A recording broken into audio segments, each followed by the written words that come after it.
돈을 가장 안전하게 보관하는 곳으로 흔히 스위스 은행을 꼽잖아요.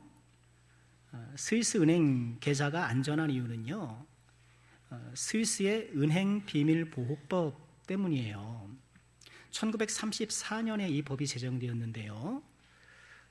이 법은 고객의 계좌 정보를 외부에 공개하는 것을 강력하게 금지하고 있다고 해요. 또 그것을 유출할 경우 강력한 처벌이 뒤따른다고 하는데요. 그래서 탈세나 자금 세탁의 목적으로 스위스 계좌 많이 이용한다고 해요.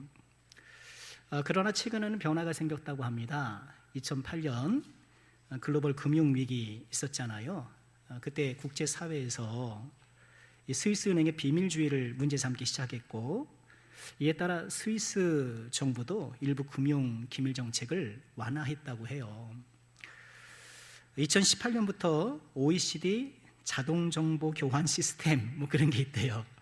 그런 걸로 또 정보를 교환하게끔 되어 있다라고 말합니다. 여러분, 스위스 계좌에 예치해 놓은 금액들 안전하지 않으니까요, 농협으로 다 옮기시기 바랍니다. 뭐 우리 하나쯤 다 있는 거 아니에요? 스위스 계좌는 하나쯤 다 있는데 가까운 곳으로 옮기셔요. 오늘 말씀에서 우리는 스위스 은행 계좌가 아니라 그 어떤 세상 보관소보다 우리의 재물을 안전하게 보관할 수 있는 장소가 있다는 것을 배우게 됩니다. 바로 하나님의 나라입니다. 다시 산상수훈으로 돌아왔는데요, 산상수훈은 마태복음 5장부터 7장까지 예수님께서 산에서 제자들에게 말씀하신 말씀이잖아요. 5장을 시작하면서 8복은요, 제가 2019년에 8주간에 걸쳐서 설교를 했었어요. 그리고 이 8복 이후 말씀인 5장 12절 13절인가요? 소금과 빛의 비유를 시작으로 해서 작년 6월 첫째 주일부터 11월 24일 마지막 주일까지 근 5개월에 걸쳐서 우리 주기도문도 같이 묵상했고, 여러분 기억나시죠? 산상수훈을 함께 살펴보았습니다. 산상수훈은 예수님의 제자라면 어떤 마음으로 이 세상을 살아가야 하는가, 세상 사람과 구별된, 또 당시 종교 기득권 세력인 바리새인과 서기관과 구별된 예수님의 제자는 어떤 삶을 살아야 하는가에 대한 예수님의 직접 가르침이죠. 그리고 오늘 우리가 다시 묵상하기 시작한 이 산상수훈의 본문은 그리스도의 제자가 갖추어야 될 물질관, 재물관에 대해서 말씀하고 있습니다. 바라고 원하는 것은요, 오늘 말씀을 통해서 그리스도의 제자로서의 올바른 물질관, 우리가 바로 세워서 또 하나님 앞에 기쁨의 모습으로 서는 우리 모두가 되기를 주의 이름으로 축원합니다. 긴장되시죠? 괜히 긴장되시죠? 편안하게 들으셔요. 네. 우리가 먼저 생각할 것은요, 이 돈 문제는 우리의 영적 상태를 가늠하는 바로미터 역할을 한다는 거예요. 내가 돈을 어떻게 다루는가, 이것은요, 우리의 영적 상태를 잘 보여줘요. 성경을 보면 돈 때문에 치명상을 입고 무너진 사람들을 수없이 발견해요. 우리가 지난 주간까지 여호수아를 묵상했는데요, 새벽마다 여리고성을 정념했을 때 하나님께 드려야 할 재물을 은닉했던 아간, 그 아간은 어떻게 됐습니까? 그가 훔친 재물과 함께 땅에 매몰됐잖아요. 또 엘리사의 사환 게하시도 나만 장군의 재물을 몰래 받았다가 나만 장군이 걸렸던 한센병을 뒤집어 쓰고 비참한 결과를 맞이했어요. 신약 성경으로 오면 신약 교회가 막 부흥할 때 아나니아와 삽비라, 사도행전 5장에 나오잖아요. 탐심과 허영심 때문에 헌금 액수를 속였어요. 그러다가 또 그만 죽고 말았고, 그 누구보다 예수님을 팔아넘긴 가룟유다, 가룟유다가 예수님을 배반했던 정치적인 신앙적인 이유도 있겠습니다만 빠질 수 없는 주요한 이유가 돈 때문이었어요. 은 30에 스승을 팔아먹었죠.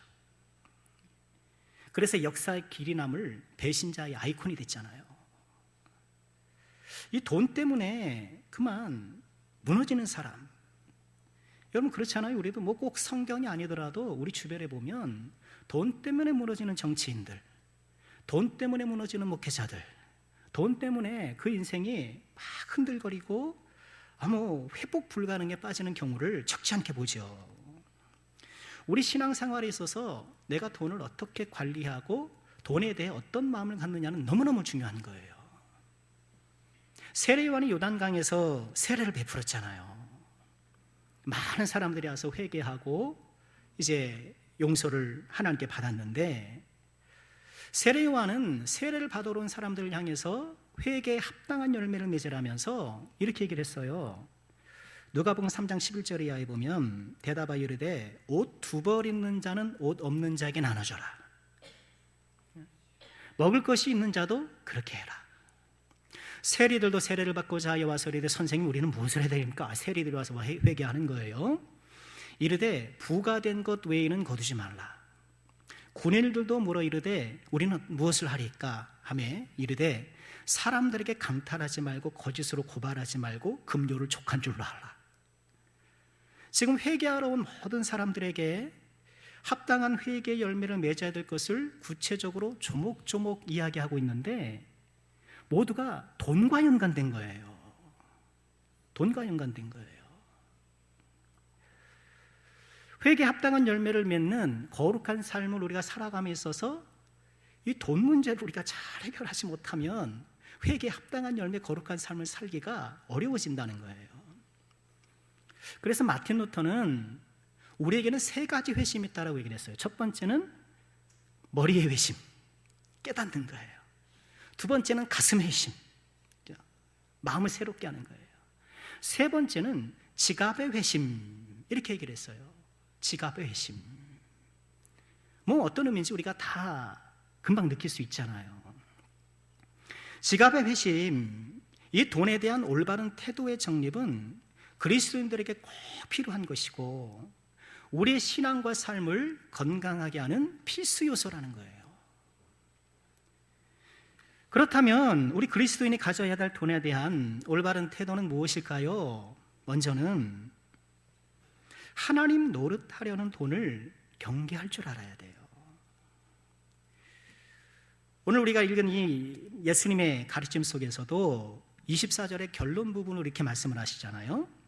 한 사람이 두 주인을 섬기지 못할 것이니 혹 이를 미워하고 저를 사랑하거나 혹 이를 중히 여기고 저를 경히 여김이라. 너희가 하나님과 재물을 겸하여 섬기지 못하느니라. 이렇게 말씀을 하셔요. 하나님과 재물을 겸하여 섬기지 못하리라는 이 말씀 속에 우리 뭘 발견해요? 이 재물이라는 것이, 돈이라는 것이 하나님과 동등하게 섬김을 받으려고 하는 그런 속성이 있다는 거예요.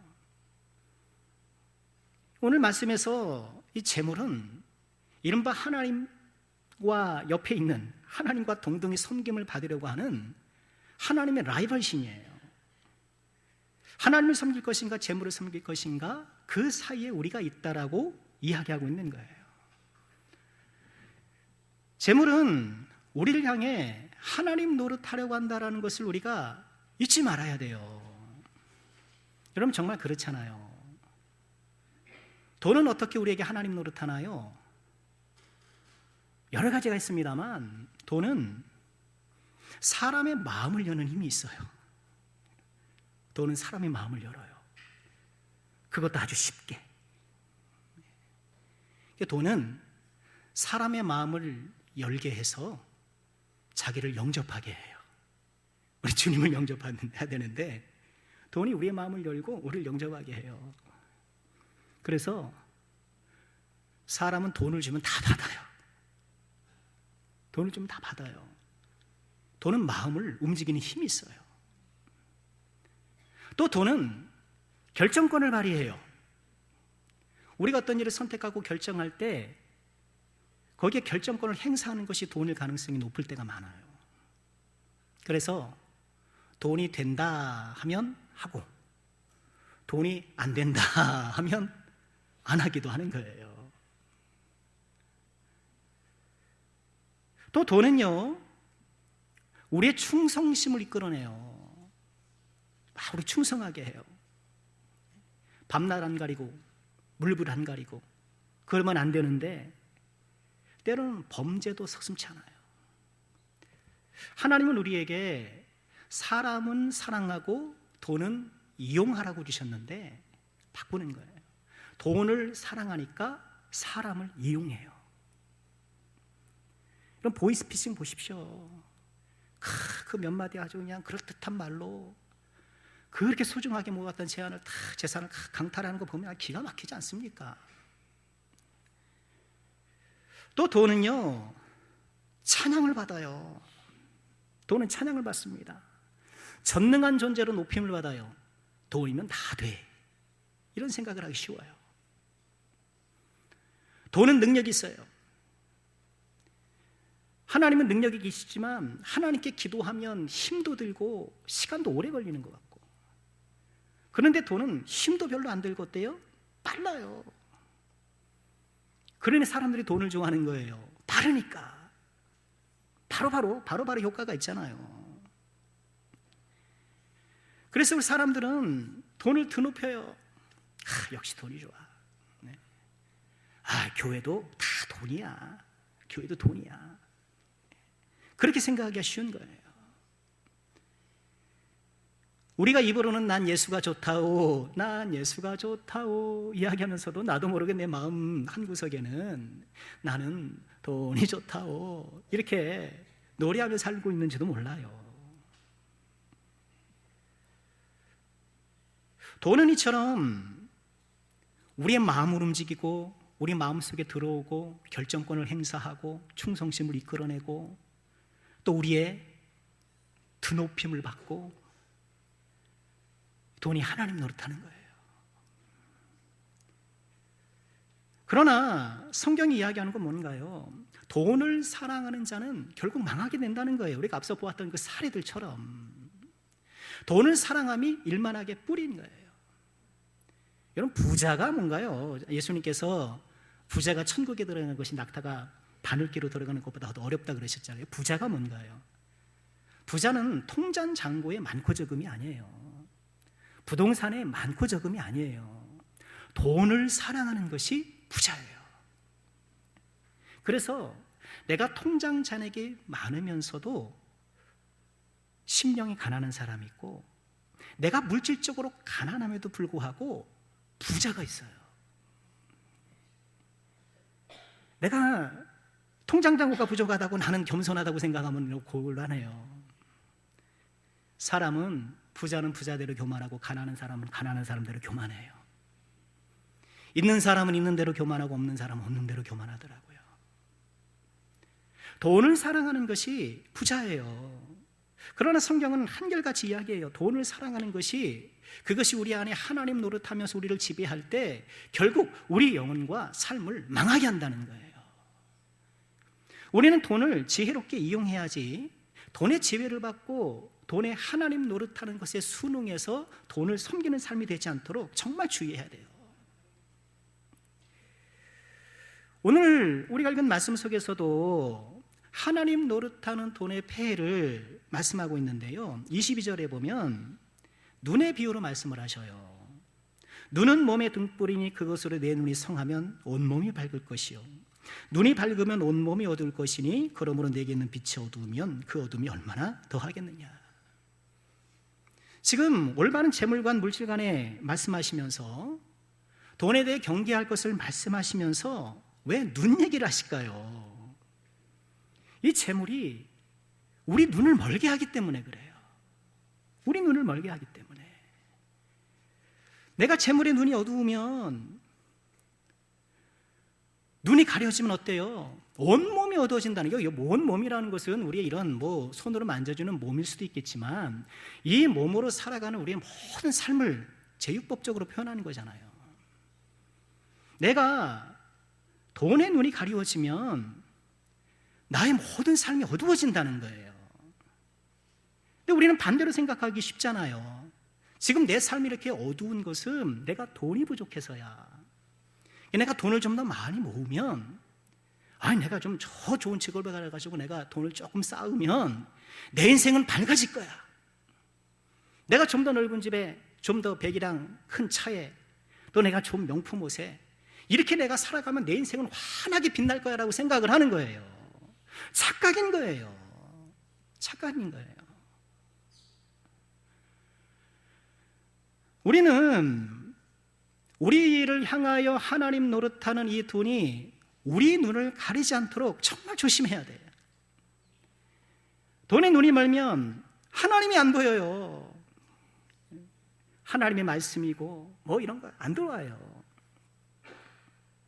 가룟 유다 보세요. 예수님을 수행했던 인류 역사상 유일한 12에 포함됐던 사람 아닙니까? 그런 영광스러운 지위를 누렸음에도 불구하고 돈에 눈이 머니까 예수님이 안 보이는 거예요. 그저 예수님을 은 30, 당시 노예 가격이었거든요. 상품으로 보이는 거예요. 돈에 눈이 멀면 자기 자신이 안 보여요. 요한계시록 3장 17절에 이런 말씀이 있어요. 네가 말하기를 나는 부자라 부요하여 부족한 것이 없다 하지만, 이만하면 됐어. 부족함이 없다 하지만 내 곤고한 것과 가련한 것과 가난한 것과 눈먼 것과 벌거벗은 것을 알지 못한다는 거예요. 나의 영적 실체를 모른다는 거예요. 돈에 눈이 멀면 하나님도 안 보이고 자기 자신의 실체도 못 보고 결국 망하는 길을. 여러분 눈이 없으면 망하잖아요. 넘어질 수밖에 없잖아요. 하나님은 우리가 하나님과 재물을 겸하여 섬기려는 경향이 있음을 간파하시고, 우리 주님은 우리의 마음을 정확하게, 우리의 마음을 분명하게 하라고 말씀을 하시는 거예요. 우리 마음 중심 보좌에는 오직 자리가 하나밖에 없어요. 그 자리에 우리는 어떻게든지 하나님하고 재물하고 그렇게 좀 끼어앉게 하려고 나도 모르게 그 한 자 의자 앞에, 여러분 한 의자 앞에 우리가 끼어앉으면 얼마나 불편하고 힘듭니까? 나도 모르게 그렇게 하기가 쉽다는 거예요. 우리 중심의 보좌에는 오직 한 분 하나님만 앉으셔야 하고, 우리 주님께서 내 인생의, 내 마음의 중심이 되셔서 예수님 중심으로 살아가야 한다는 거예요. 그런데 이 말은 좋은데 쉽지 않다는 것이 문제예요. 왜냐하면 우리의 일상은 돈을 중심으로 편성되어 있기 때문에 그래요. 하루 동안 우리가 가장 많은 시간을 할애하는 그 영역이 뭔가요? 경제활동이잖아요. 그렇잖아요. 하루 중에 낮 동안에 대부분의 시간을 경제활동을 펼치고 있기 때문에, 돈 버는 일에 할애하기 때문에 이렇게 많은 시간과 비용을 차지하는 것들이 우리 중심에 들어오기 쉬워요. 그럴 수밖에 없어요. 나도 모르게 이렇게 경제활동을 살다 보니까, 또 우리는 돈 문제에 맞닥뜨리고 그런 거 해결해야 이렇게 하다 보니까 나도 모르게 마음 중심에 돈이 차지하고 있을 때가 있을 수 있다는 거예요. 그래서 내 마음 중심의 자리를 누가 안고 있는가를 우리는 항상 살펴봐야 돼요. 자칫 내가 믿음의 경계를 풀고 방심할 때 돈과 소유가 내 인생의 중심을 차지하기가 쉽다는 거예요. 그래서 나의 만족은 항상 물질적이기가 쉬워요. 그런 만족감이 그렇게 치우치는 거예요. 교회 나오면 주님으로 만족합니다, 주님 은혜로 만족합니다, 이런 걸 배우고 또 그런 것들을 얼마간에 느끼긴 하는데, 거친 세상에서 이렇게 경제활동하면서 돈 가지고 살다 보니까 나의 만족의 경향이 이렇게 흐르는 거예요. 기우는 거예요. 기울어서 물질적으로 채워져야 내가 만족하게 되는 거예요. 가시적인 어떤 세속적인 것들이 충족되어야 만족을 그때 느끼기 시작하는 거예요. 내 인생의 가치와 보람을 소유에 느끼기 쉬워요. 소유에. 여러분, 내가 어떤 것을 소유하는 것은 귀한 일이고 하나님께서 우리에게 주신 축복의 한 방편인 것은 틀림없어요. 그러나 그것이 인생의 최고의 가치는 아니라는 것을 기억해야 돼요. 내가 집을 장만하고 월세 살다 전세 사고 전세 살다 내 집 마련하고 이렇게 확장해 나가는 거 얼마나 귀한 또 하나님의 큰 축복입니까? 그러나 그것이 내 인생의 보람을 느끼는 전부여서는 안 되고 그것이 내 인생의 보람의 우선순위가 되어서는 안 되는 것이죠. 이를 방지하려면요, 우선은 내가 하는 일을 돈벌이로 생각하면 안 되고요, 내가 하는 일에 의미를 찾아서 의미를 붙잡아야 돼요. 우선 이것이 좀 중요해요. 내가 요식업을 하면 내가 좋은 음식을 누군가에게 제공한다는 것에 보람을 느끼고 의미를 느껴야 돼요. 내가 서비스했을 때 나에게 찾아온 고객에게 알맞은 서비스를 제공하는 것을 기쁘게 여길 수 있어야 돼요. 내가 나의 직업에 갖고 있는 의미를 붙잡고 그 의미를 귀하게 여길 때에 스스로 우선 이런 돈 중심으로 편성되어 있는 우리 일상 속에서 마음의 중심을 잃지 않는 한 가지 방편이 될 수 있다는 거예요.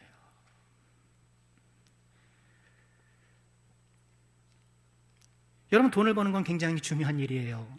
여러분, 저는 돈을 멸시하고 싶지 않아요. 그건 성경적이지 않아요. 돈은 우리 삶에 꼭 필요한 것이고, 여러분, 돈 없이 어떻게 살아요?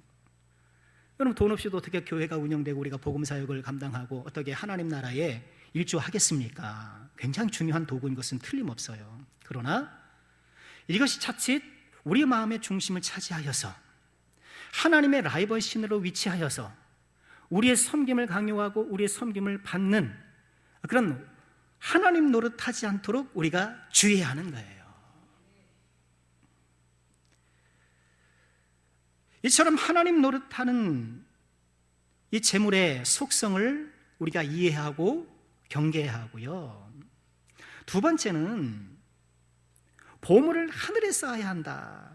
우리 예수님 우리에게 그렇게 말씀하셔요. 하나님 노릇하면서 어떻게 하든지 우리 마음 중심을 차리려고 하는 이 돈의 막강한 힘에 맞서서 우리가 해야 할 일은 우리의 보물을 어디다가 쌓아요? 하늘에 쌓는다는 거예요. 보물을 하늘에 쌓는 것. 우리 20절 말씀 같이 한번 읽어볼까요? 함께 하죠. 시작. 오직 너희를 위하여 보물을 하늘에 쌓아두라. 거기는 좀이나 동록이 해하지 못하며 도둑이 구멍을 뚫지도 못하고 도둑질도 못하느니라. 아멘. 너희 보물을 하늘에 쌓아두라고 말씀을 하셔요.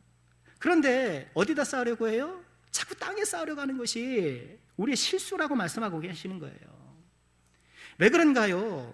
지금 내가 이 재물을 든든히 쌓으면 그것이 내 인생의 든든한 성곽이 되어서 내 인생의 안녕을 보장해 줄 것으로 생각하는 거예요.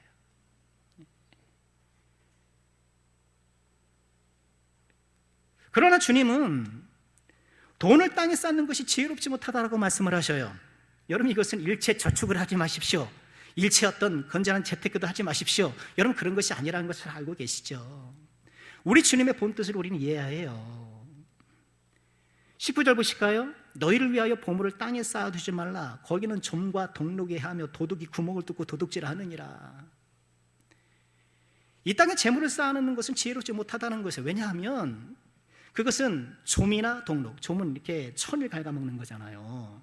아니 근데 왜 좀이 뭘 돈을 갉아먹나? 여러분, 이 성경 시대에는 화폐 경제보다는 실물 경제잖아요. 옷이 재산이었단 말이에요. 옷을 보면은 성경에도 보면 무슨 옷을 훔치고 뭐 옷을 받고 막 이러잖아요. 우리 뭐 옷 줘도 안 받는데 요새 남이 입던 옷은 뭐 쳐다도 안 보는데 성경 시대는 이 간의 수공으로 만들어놓으니까 옷이 너무너무 귀한 거예요. 사람들은 평생에 옷 한두 벌 정도 갖고 살았단 말이에요. 그러니 옷을 자기 재물 삼아서 창고에 탁 두는 거예요. 근데 뭐가 먹어요? 좀이 먹는 거예요.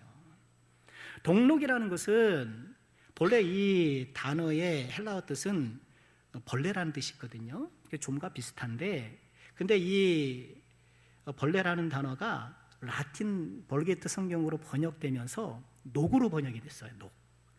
그래서 일부 번역에서는 이처럼 동록이라고 해서 금속에 녹이 쓰는 거. 보물 있잖아요, 옛날에. 뭐 이런 귀금속 같은 것이 있잖아요. 그것을 쌓아두면 그것은 녹이 쓴다는 거예요. 이렇게 재물은 좀이 됐든 녹이 됐든 자연적으로 부패하고 삭게 되는데, 이게 자연적으로 삭게 되기도 하지만 또 무엇에 의해서? 도덕에 의해서, 사람에 의해서 없어지기도 한다는 거예요. 여러분 그렇죠? 우리 재물 도둑들이 있잖아요. 각 집에 도둑들이 있잖아요. 각 집에 도둑 한 사람씩은 다 있잖아요. 한 사람만 있으면 감사한 거죠. 이 세상에 쌓아두는 것은 지혜롭지 못하라고 말씀을 하는 거예요. 좀, 동록, 이런 도둑으로 대변되는 이런 자연적이고 인위적인 모든 상황 속에서 우리 재물이 쌓아질 수 없고, 쌓아질 수 없으므로 그것이 우리 안전을 보장해 줄 수 없고, 혹 운이 좋아서 좀이나 녹이나 도둑을 피했다 하더라도, 그죠? 옷이 하도 많으니까 좀은 요만큼 먹어서 그래도 그냥 피해보다는 아직 남아있는 게 많아. 뭐 그럴 수 있잖아요. 뭐 도둑을 피했다 하더라도 물질 세계를 불살하시는 하나님의 최후의 불심판은 아무것도 피할 수 없어요. 베드로서 3장 7절에 이런 말씀이 있어요. 이제 하늘과 땅은 그 동일한 말씀으로 불살하기 위하여 보호하신 바 되어 있다. 언젠가 이 땅의 모든 것들은 사라질 것들이에요. 자연적으로 부식되든 인위적으로 사라지든 운 좋게 얼마간이 남다 하더라도 언젠가 주께서 심판하실 때 우리가 소유하고 누려왔던 모든 것들은 다 불타 사라질 거라는 거예요. 무엇보다 잔뜩 쌓인 재물들 가운데 하나라도 우리가 가져갈 수 있는 게 없어요. 목사님 저는 가져갈 생각 없습니다. 우리 아들 다 줄 거예요. 그렇게 항변하시는지 모르겠습니다만, 여러분 너무나 잘 아시잖아요. 우리가 뭘 하나 가져갈 수 있겠습니까? 시편 49편 16절에 이런 말씀이 있어요. 사람이 치부하여 그의 집에 영광이 더할 때에 너는 두려워하지 말아라. 어떤 사람이 막 이렇게 부자가 되는 걸 보고 뭐 부러운 나머지 막 두려움도 드는 거예요. 막 들어오는 거예요. 17절, 그가 죽음에 가져가는 것이 없고 그의 영광이 그를 따라 내려가지 못한다. 아무것도 못 가져가는 거예요. 보물을 땅에 쌓을 때에 자연적이고 인위적인 것들, 그리고 하나님의 심판, 아직 하나님의 심판이 시간이 이르지 않더라도 우리가 이 세상을 떠날 때 아무것도 가져갈 수 없고, 이런 재물의 허망함을 기억하고 이것을 땅에 쌓으려는 시도, 그런 시도를 그만두라는 거예요. 그리고 재물을 어디다 쌓으라? 하늘에 쌓으라는 거예요. 하늘에 쌓으라는 거예요. 랜디 알콘이라는 분의 내 돈인가 하나님의 돈인가 라는 책이 있어요. 그리스도인으로서의 올바른 재정관에 대한 좋은 지침이 될 책인데요, 우리 말로 번역하면서 책 제목이 내 돈인가 하나님의 돈인가, 전 제목이 좀 다소 좀 투박하다는 생각을 했거든요. 근데 저 책의 원제가 여러분 저 꼭대기에 보이시는지 모르겠습니다만, Managing God's Money, 하나님의 돈 관리하기, 책 제목이래요. 여러분 꼭 한번 읽어보시길 추천드려요. 제가 추천드리는 이유는 책이 폭 두껍지 않아요. 얇아요. 덜 부담스러우실 거예요. 하나님의 돈을 내가 어떻게 관리하는가. 저 제목에서 보는 게 뭡니까? 우리에게 주어진 재물이 사실상 누구 거라는 거예요? 하나님 거라는 거예요. 우리가 소유한 모든 것, 그건 물질이 됐든 뭐 무형의 뭐가 됐든 우리가 가진 것 중에 하나님이 주시지 않은 것은 아무것도 없어요. 하나님께서 잠시 우리에게 맡겨주신 거예요. 마태복음에 보면 달란트 비유가 나오잖아요. 달란트 비유는 그 종들에게 차등으로 지급해 주잖아요. 그래서 우리는 하나님 앞에 받을 때에 차등으로 받은 것이 있어요. 어떤 사람이 보니까 더 많이 받고 좀 덜 받고 하는 것들이 있어요. 누구는 재주가 더 많고 덜 많고 이러잖아요. 차등으로 주시는 것이 있어요. 또 누가복음에 보면은 열문화를 똑같이 나눠 주셔요. 그건 뭐예요? 하나님께서 똑같이 주시는 것들도 있다는 거예요. 똑같은 시간을 주시고, 똑같은 나라를 주시고, 똑같은 교회를 주시고, 똑같은 사명을 주시고, 하나님처럼 우리에게 모든 것들을 주시는데 어떨 때는 차등으로, 어떨 때는 똑같이 이렇게 주시는 거예요. 이렇게 주신 걸 갖고 우리가 어떻게 살아가는가에 대해서 평가하시잖아요. 그 달란트 비유도 그렇고 문화의 비유도 그러잖아요. 하나님께서 우리에게 주신 것 가운데 특히 우리가 이 땅을 살아가면서 사용하는 이 재물, 이것이 하나님의 것임을 인정하고 나는 하나님의 것을 맡아 관리하게 하는 청지기로서 살아가야 한다는 거예요. 그러면서 이 랜디 알콘이라는 분이 이 책에서 이런 얘기를 해요. 재물을 하늘나라로 가져갈 수는 없지만 하늘나라로 먼저 보낼 수는 있다. 저는 훌륭한 통찰이라고 봐요. 우리가 하늘나라의 재물을 가져갈 수 없지만 먼저 보낼 수는 있다는 거예요. 어떻게 해요? 하늘의 싸움을 통하여서 먼저 보낼 수 있다는 거예요. 우리 사랑하는 모든 죄종들, 하늘에 쌓는 지혜자가 되시길 주의 이름으로 축원합니다. 내가 이 세상에서 하늘나라로 가져갈 수 없지만 하늘나라로 먼저 보낼 수는 있다는 것을 기억하시고, 하늘에 쌓는 것, 내가 이 세상의 재물을 하늘나라에 먼저 보내는 것으로 기억하시고 하늘에 쌓게도 힘쓰는 우리가 되기를 주의 이름으로 축원합니다. 그럼 어떻게 우리는 보물을 하늘에 쌓을 수 있을까? 이 은유가 이야기하는 실체는 무엇일까? 두 가지만 간단하게 적용 마칠게요. 첫째는요, 건전한 재정 사용이에요. 건전한 재정 사용이에요. 우리의 올바른 재정 사용, 그렇죠? 하나님께서 주신 것이기 때문에 내가 벌고, 내가 이래서, 내가 공부해서 뭐 해가지고 여러분, 그것이 아니에요. 우리가 얼마간의 재물을 획득할 수 있는 것도 하나님께서 능력을 주셨기 때문인 거예요. 내가 번 돈이니까 내 것이 아니죠. 그 랜디 알콘이라는 분이 이런 재정의 건전한 사용에 대해서 얘기하면서 한 4가지 지침을 제안해요. 첫 번째는 돈을 쓸 때 나는 소유자처럼 행동하는가 관리자처럼 행동하는가, 이 돈에 대한 근본적인 자세를 좀 돌아보라는 거예요. 내 돈이니까 내가 마음대로 써야지, 이런 자세를 갖고 있는 것이 아니라는 것이죠. 하나님의 것이기 때문에 나는 하나님의 관리자로서 이것을 적절하게 사용하고 있는가 돌아보라는 거예요. 두 번째는 어떤 성경 구절이 이 돈을 이런 목적으로 쓰도록 말하고 있는가, 그것도 믿음의 뒷받침이 있는가 시안하고 있는 거예요. 세 번째가 저는 재밌어요. 이 돈으로 구입한 것을 주님께 제물로 바칠 수 있는가. 좀 다른 건 잊지 않고요, 이 세 번째를 좀 기억했으면 좋겠어요. 지금 내가 구입한 것, 내가 이걸 가지고 주님께 제물로 드릴 수 있는가. 성도가 부활할 때 이 지출에 대한 하나님의 상급을 주실까? 칭찬하실까? 그거 잘했다. 주인이 종에게 자신의 재산을 맡기고, 네가 그 지혜롭게 잘 사용해가지고 좀 불려봐, 준 거 아닙니까? 그럴 땐 주인의 의도와 뜻에 맞춰 사용해야 되겠죠. 보물을 하늘에 쌓으라는 것은 건전한 재정 사용이에요. 여러분 우리에게 주시는 얼마간의 수입들, 그것을 우리가 좋은 일에 사용하시고 건전한 일에 사용하시고, 내가 사용한 그것을 주님께 제물로 바칠 수 있는가를 한번 돌아보면서 보물을 하늘에 쌓게 힘쓰기를 주의 이름으로 축원드려요.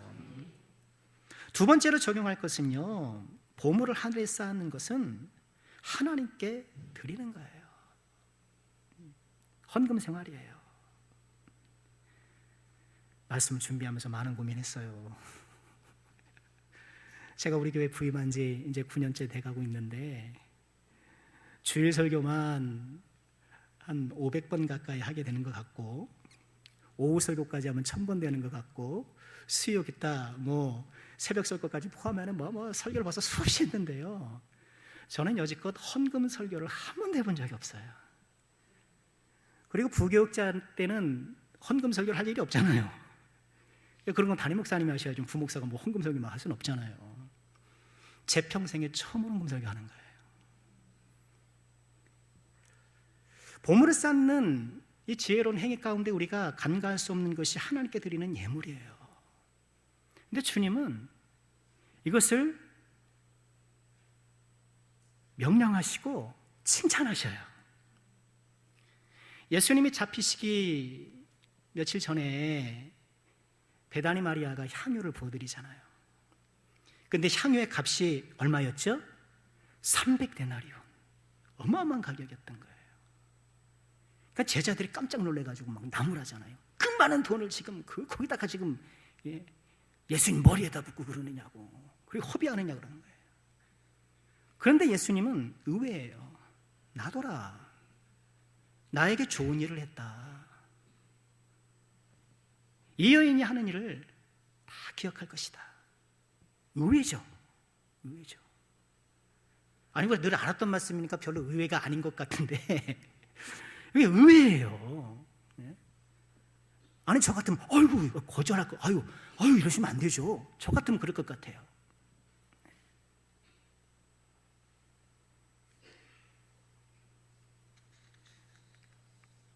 또 예수님은요, 성전 헌금계 앞에서 과부가 두렵던 헌금하는 것을 유심히 보셔요. 마가복음 12장 41절에 보면 예수께서 헌금함을 대하여 앉으사, 그러니까 이 과부가 두렵돈 드리는 거를 우연히 본 게 아니에요. 뭐 지나가다 보니까 뭐 헌금하니까 뭐 보니까, 이게 아니에요. 헌금함을 대하여 앉으사, 헌금함을 마주하고 앉으신 거예요. 그림 그려주세요. 헌금함이 있어요. 예수님이 거기 딱 앉아 계신 거예요. 그럼 사람들이 오면서 헌금할 거 아니에요. 헌금하면서 그걸 지켜보고 계시는 거예요. 여러분, 제가 여기 헌금함 앞에서 들어오실 때, 헌금함 앞에서 제가 이제 의자 깔고 앉아가지고 얼마 하시나 이렇게 지켜본다고 생각해 보세요. 상황이 굉장히 재밌는 상황이에요. 예수님이 그러시는 거예요. 왜? 어떻게 헌금하는가를 보시는 거예요. 그런데 이 여인이 뭘 넣어요? 고작 두 렙돈을 넣은 거예요. 여러분, 이 렙돈이라는 돈은 지름이 한 10cm, 아니 죄송합니다, 10mm, 1cm잖아요. 그리고 두께는 1mm, 아주 조그만 동전인 거예요. 그러니까 손톱만 해요. 그러니까 눈에 보이지도 않아요. 그죠? 들고 가면 냅돈을 줬는지 안 줬는지도 모르잖아요.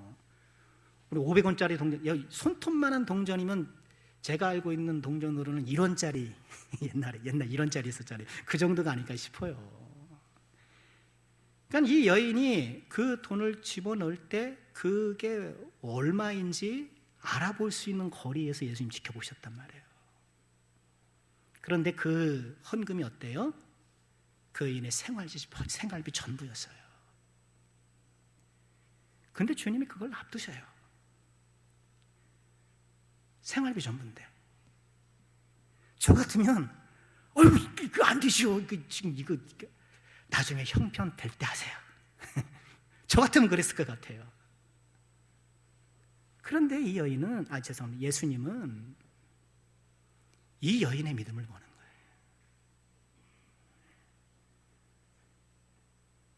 지금 그의 생활이 어떻게 되는지 모르지만 이 여인이 주님을 사랑하고 주님을 섬기러 마음으로 이렇게 드리는 거를 주님께서 기뻐 받으시는 거예요. 오늘 말씀을 준비하면서 안 그래도 경제가 어렵잖아요. 여기저기서 어려운데 이 말씀을 해야 될까 말아야 될까 고민하다가 순리대로 가자, 또 하나님의 뜻이 있겠지 하고는 말씀을 했는데요. 여러분, 어렵기 때문에 믿음의 정도를 걸어야 돼요. 그렇죠? 내 상황이 어렵고 힘들면 더욱더 믿음의 정도를 걷기를 힘써야 돼요. 하나님께서 그런 사람을 역사하시고 은혜 베풀어 주시는 거예요. 이 여인이 믿음의 정도를 걷는 거예요. 어떤 배경과 어떤 상황이 있는지까지는 설명하지 않아요. 그렇죠? 성경이. 그렇지만 주님께서는 생활비 천부를 이 두 랩분밖에 남아있지 않은 그런 경제적인 어려운 여건 속에서도 이거 드린 것을 믿음의 정도로 인정하시고 이 여인을 크게 칭찬하시는 거예요. 우리의 상황이 어려울수록 믿음의 정도를 걸어야 되는 것을 잊지 마시길 주의 이름으로 축원합니다. 11조는 하나님의 것을 하나님의 것으로 인정하는 행위잖아요. 요즘 보면 뭐 11조를 율법주의로 막 이렇게 치부하는 사람들이 더러 있더라고요. 여러분 전혀 그렇지 않아요. 누가복음 11장 42절에 보면 예수님께서 바리새인과 이런 서기관들의 박화, 운양, 채소의 11조, 이 사람은 11조 기가 막히게 드린 거예요. 채소의 11조가 뭐냐면 내 뒷뜰에 있으면 상추를 뜯잖아요. 상추를 뜯으면 그 11조 드리는 거예요. 기가 막힌 사람들이죠. 그런데 그렇게 형식적으로 11조는 잘 드리지만 뭐가 누락되어 있어요? 공의와 하나님의 사랑, 말씀 좀 보여주세요. 공의와 하나님의 사랑은 누락되어 있다고 얘기하시잖아요. 그러니까 하나님께서 바리새인들이 공의와 사랑이 누락된 채 형식적으로 자기 과시적으로 드리는 11조를 비판하시면서도 이것도 행하고 저것도 버리지 말아야 한다라고 말씀을 하셔요. 여러분, 우리는 건전한 재정 사용을 통하여서 올바른 헌금 생활을 통해서 우리의 보물을 하늘나라에 쌓게 되는 거예요. 여러분, 이 믿음을 가지시길 주 이름으로 축원합니다. 그리고 이것은 우리를 위한 일이라고 주님 말씀하셨어요. 우리 20절 말씀 다시 보실까요? 오직 너희를 위하여 보물을 하늘에 쌓아두라는 거예요. 그것이 우리를 위한 것이라는 거예요.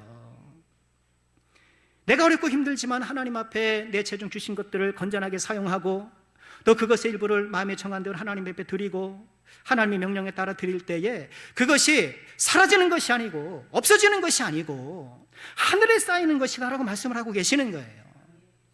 그리고 하늘에 쌓아둔 이런 행위를 대해서 우리 하나님께서는요 또 보상을 약속을 하셔요. 디모데전서 6장 18절에 보시면 선을 행하고 선한 사업을 많이 하고 나눠주기를 좋아하며 너그러운 자가 되게 하라. 이것이 장래에 자기를 위하여 좋은 터를 쌓는 것이다. 좋은 터를 쌓는 것이다. 참된 생명을 취하는 것이다. 이렇게 말씀을 하셔요. 하나님이 이 땅에서 우리에게 맡기신 이 돈은요, 여러분, 우리의 재물은요 영원을 위한 투자 자금이에요. 내가 어디가 투자할까? 하나님께서는 11조를 외면한 이스라엘 백성들을 강하게 책망하시면서도요 말라기 3장 10절에 보시면 10절 보여주세요.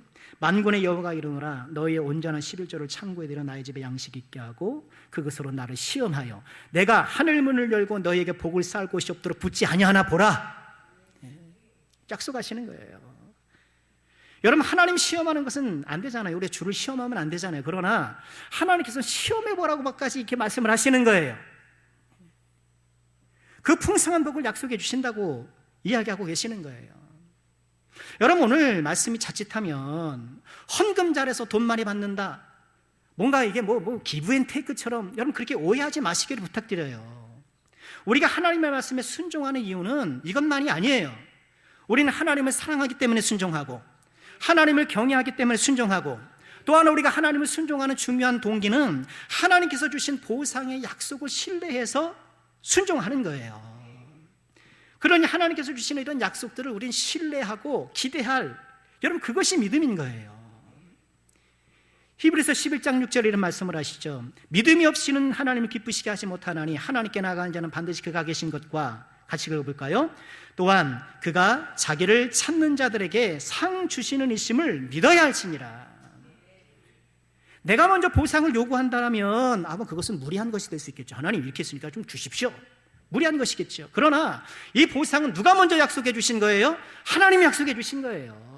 하나님 먼저 약속해 주신 거예요. 그러니 약속에 따라서 내가 그렇군요. 하나님, 물론 하나님께서 우리 삶을 이끌어 가실 때는 다양한 요소를 사용하셔요. 기계적으로 역사하시진 않으셔요. 그렇죠? 다양한 요소들을 결합하셔서 우리의 삶을 선하게 이끌어 가시기 때문에 때때로는 내가 헌금을 잘했음에도 불구하고 내가 한시적으로 경제적으로 어려움을 당할 수도 있는 거예요. 하나님께서는 이렇게 신비롭게 우리 삶을 역사해 나가셔요. 그러나 우리의 마음의 자세는 뭔가요? 어차피 하나님 뜻대로 될 거니까 뭐 그런 게 아니고요. 하나님께서 보상의 약속을 할 때에 어때요? 그 약속을 믿고 순종하는 것. 여러분, 그것이 가장 순수한 믿음의 자세가 아닐까요? 자, 말씀을 마치려고 해요. 주님, 우리가 하나님과 재물을 겸하여 섬길 수 없다라고 분명하게 말씀을 하셔요. 우리는 두 주인을 섬겨서는 안 됩니다. 아니, 그럴 수가 없는 존재들이에요. 하나님 노릇하려는 이 재물의 강력한 횡포에 맞서서 우리는 하나님만 섬기는 자로 살기를 다시 한번 마음에 다짐해야 되고, 그 방법은 다름 아닌 우리에게 주신 것들을 하늘에 쌓는 것이라는 것을 우린 꼭 기억해야 되겠습니다. 우리에게 주신 것들을 아름답게 사용하시길 바랍니다. 우리에게 주신 것들을 하나님의 드릴 줄 아는 지혜로운 헌금 생활을 통하여서 하늘에 쌓는 우리가 되어야 되겠습니다. 이처럼 지혜로운 청지가 되어서 하나님 앞에 참으로 기쁨과 은혜가 되는 저 여러분 우리가 될 수 있기를 주의 이름으로 찬양합니다.